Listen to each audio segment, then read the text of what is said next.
Shroud. Logitech came out with the Logitech G303 Shroud Edition because, it was the legend himself's mouse. Now, I have had the regular G303 for quite a long time, actually. 4.5 years, possibly 5. Love this thing. Hand fits it perfectly. Adore this. The wire is super long. I've always liked it. There's some key differences between the Shroud Edition and this original one. I will be referring to it as the original, and the Shroud one as the Shroud one. Just to start it off like that. Now, I have a lot to talk about, mainly because I love this mouse, and if you know me and play games with me, you know what mouse I have and how much I love it. Probably annoying, but oh well. Now, this one being the wired one, which was the original one, really, really nice. It has RGB. Key differences between the Shroud version and the original is that the Shroud version lacks RGB, which I do not necessarily care, because going in, we're going to start with the specs on this sucker, which are actually incredible, and you're going to have 145 hours of battery life, constant use, according to the box right here. I personally got it last Wednesday. I have been using it every single day for multiple hours, and I think I'm just hitting 60%, somewhere in the 60s, so as a reference to somebody who plays video games for more than 4 hours a day and then also uses her computer for my school and just regular browsing, so multiple hours on top of my just base of at least 4 hours of gaming a day, just for reference if you're curious. Now, it does have a Hero 25K sensor and light speed. It is Logitech's light speed line, whatever. It has 1,000 polling. Now, the battery life is sick, but 5 minutes is going to give you 2.5 hours of playtime, which I've never had wireless stuff before. My keyboard's wired, my headset's wired, my mouses have always been wired, so I've never had to deal with, the remembering to charge thing. And so this is really convenient if you're going to make the mistake like me, which I probably will, of not charging it and then being screwed. So 5 minutes for a quick 2.5 hours. That'll get you through whatever you were kind of in the middle of already, and then you can plug it in for, a longer period of time, unless you just want to keep doing 5 minutes until, you're done with the day. No judgment. The box is sick, actually. I really, really like it. Now, I don't get sent anything because I'm a small creator who nobody knows, but my dream is to get sent things because this is expensive. I had been initially pushing off on getting a new mouse because I just hate spending money. If you were in my group, or if you just want to know a little tidbit, they call me Mr. Krabs because of how much I hate spending money. Now, my lovely boyfriend actually ended up getting this for me because it was on sale, and he our anniversary soon. So I love this, very, very appreciative. Now, this normally comes in at $130. That is mainly because it's a special edition. It's a Shroud one. Typically, they're Lightspeed mice that have similar specs. Clock in, I think, at about $100. So you are just spending that extra money because of Shroud. And don't get me wrong, love Shroud. When I was playing CSGO when he was popping, and I never got the mouse because of that. I just was, so when I did my upgrade, I had still all of my Dell stuff, so I had a Dell keyboard, Dell mouse, and the guy who would do my pedicures played games. He was good at them, and he was sent stuff, and he was I have a Logitech mouse that they sent me and I never opened. Give it to you for $20. I was sold. Lasted me 5 years. Best investment ever. Thank you, John. Now, absolutely obsessed with this mouse, like I said. Now, it has two. Now, they're considered ambidextrous. Some people argue not because there's not buttons on the left and right side. There's only buttons on the left side. So now it's opposite. But, so when you're holding it, the two buttons on the side are on your left side. I personally like how they're positioned because I don't really have to move too far away from my natural, thumb sitting to press them. Then you also have your DPI button in the middle, and then your scroll wheel. Now, I will say, the biggest thing that I've noticed is the textures are slightly different between the original and the Shroud. And that's convenient because you see how shiny this is? I have wiped this for the video because I was oh, that's gross. It's still shiny just because 5 years worth of oil off my fingers has soaked into it. Now, whatever, right? I've tried my best. It's got use, it's used, it's not gonna look picture perfect, but it's still very shiny for being wiped to literal all hell, and you can see where you can literally see where my fingers would sit based on the oil stains. This is a different texture. I don't know exactly what the difference is, but it just feels different. It feels 100% like a different material on the Shroud one that doesn't pick up kind of the oils from my fingers as easily. but I'm still gonna have to wipe it off and stuff, like, obviously. Now, beyond that, the differences in regards to body, nobody likes the way that I kind of compare them, but imagine if a mouse had hips. The hips got a little curvier on the Shroud one, okay? And I mean that in an amazing way, right? Like, it still feels, honestly, the same on the bottom and everything. Like, it feels so much the same. Like, the weight, well, the weight is kind of because of the wires attached to it, so I can't fully tell, but when I played, I literally didn't change anything. It felt like the same mouse. It's just I'm not really used to wireless, but I like it a lot. Now, the pads on the bottom are in different positions. So the Shroud mouse, as you can see, has much thicker pads on the top. Hold on, sorry. On the top and on the bottom, and then around the sensor, but there's none on the sides directly. While as on the original one, you had very thin pads on the top and bottom, on the sides, the left and right, and then two kind of around the sensor, but not fully covering it. Now, I do think that this one's a little bit smoother on my mouse pad because of that, but I have no reference to when this was brand new because I have never changed the pads.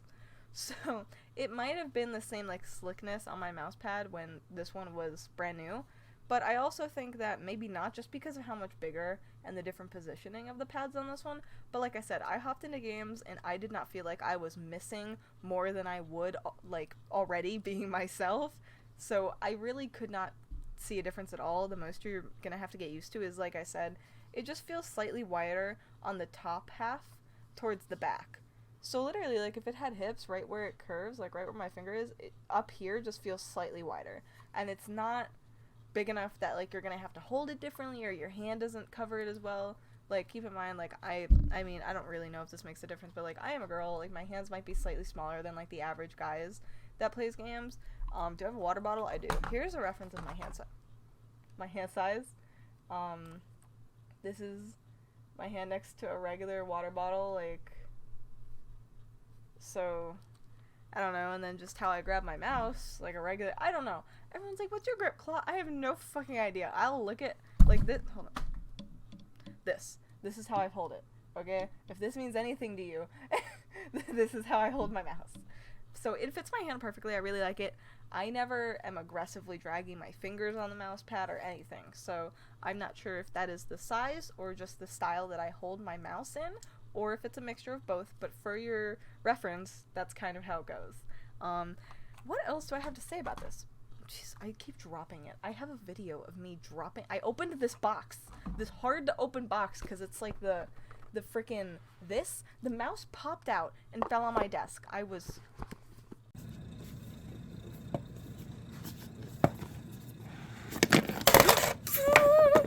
I'm so sorry. It's fine though. I treat it very well. Anyway, so it will. I said it didn't have RGB, and I don't consider this RGB, but I don't know if I can turn it on to get to do it. Yep. So there's a light at the top. It goes green.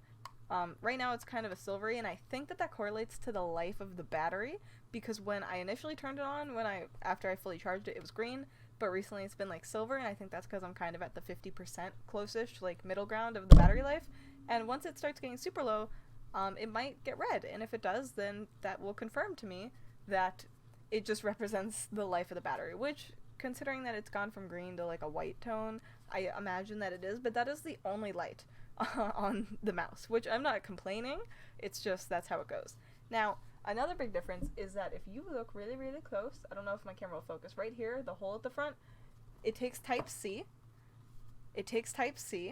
and you can charge it. Now, I did actually, when I was like starting it up, I had it plugged in because it wasn't fully charged when it arrived, obviously, and I was able to use it and have it function and work as a mouse while it was plugged in, which not every wireless mouse lets you do. Not all of them work when they are plugged in, which I personally am not a fan of, so I was very, very pleased to know that you could technically use this as a wired mouse. I wouldn't recommend it. I'm not going to personally do that, just because that's not really how it was designed, and it wasn't the intention. I mean, they're not going to market it as a wireless mouse and then expect you to play with it wired all the time, but if that is something that is important to you, that's really cool. So if it does die in the middle of a game or something, you can just continue the game and have it plugged in and get yourself to maybe that 5-minute point, so you have 2.5 hours of wireless play again, whatever your preference is. But I thought that was something cool to know, because I do know that other gaming mice do not let you like charge them and use them at the same time, which I don't like. So I was very pleased to figure that out. That's something I was worried about, especially already worried that I would at some point forget to charge it and it would die while I was in the middle of a game. So cool. Also, for the dongle, there's a little tiny butt on the back of it. If you see that little area where you can put your finger, you just stick your nail in and you pop it out, and then I was watching videos like to kind of get an idea of how I want to preface this, and someone said that it's magnetic, and it feels like it is. But yeah, you put the dongle in here. I actually have the dongle on my desk with the Type-C. I just have it plugged in still. So this is what it looks like. It says G303 on it. It unplugs.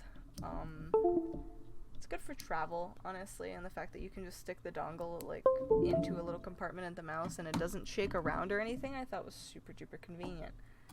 I love this mouse. I did like the RGB on this one, like the honeycomb style on the sides and how the G symbol would light up, but that to me isn't the biggest deal, especially when I want a gaming mouse for my performance. And although I do like having my desk an aesthetic and like all of my setup, like I kind of have like a white, black, purple setup. If you don't follow me on anything else, I do kind of go over it a lot. Like my computer case is black, but my motherboard's white, my RAM sticks are white. I'm thinking about spray painting my graphics card white, actually. I did spray paint some of the motherboard white just to add, because it was like a silver white and I wanted more white pieces on it. But yeah, because purple's my favorite color, I love it, but I think the white and black is really clean. But my issue is I love decorating for holidays, and not every holiday does purple go in. Anyway, whatever. So that's cool. You can charge it. Charges right there. In the back, you just have the little slider for the on button. Slide it. It's on. Goes, you know, so. Oh, it starts off green and then it faded to white. So yeah, that definitely is showing me my battery life. Yep. Without further ado, I would say that I absolutely love this mouse. I think it is so similar to the other one. When I plugged it in and started playing, I felt no difference in my aim or anything. I really didn't. There was literally no period where I was like, sorry guys, I'm adjusting to a new mouse. Nope. It felt literally like I picked up the other one and I cut the freaking wire off. And yeah, so. It's fine though. I treat it very well. Without further ado, I would say that I definitely recommend the mouse if you have the original G303 and are like kind of afraid to pull the trigger because you don't know how different it'll be. 100%. 100% I recommend, as somebody who had that freaking mouse for 4.5, 5 years. Loved it. Okay? If it is a mouse that you were considering getting because like you've been looking at it and you have other mice, take into consideration what I said about how Logitech does have the line of mice that is literally cheaper but very, very similar, and then compare them yourself and determine what is best for you. But that's just my input on somebody who had the mouse that it is based off of for a lot of years and was kind of worried about, and just like a hands-on thing. So yeah, without further ado, I hope you have a lovely, do lovely, be lovely. I need to turn my mouse back on so I can end the recording. I hope you have a good one, guys. Let me know if you have any questions, and I'll see you guys next time. Bye!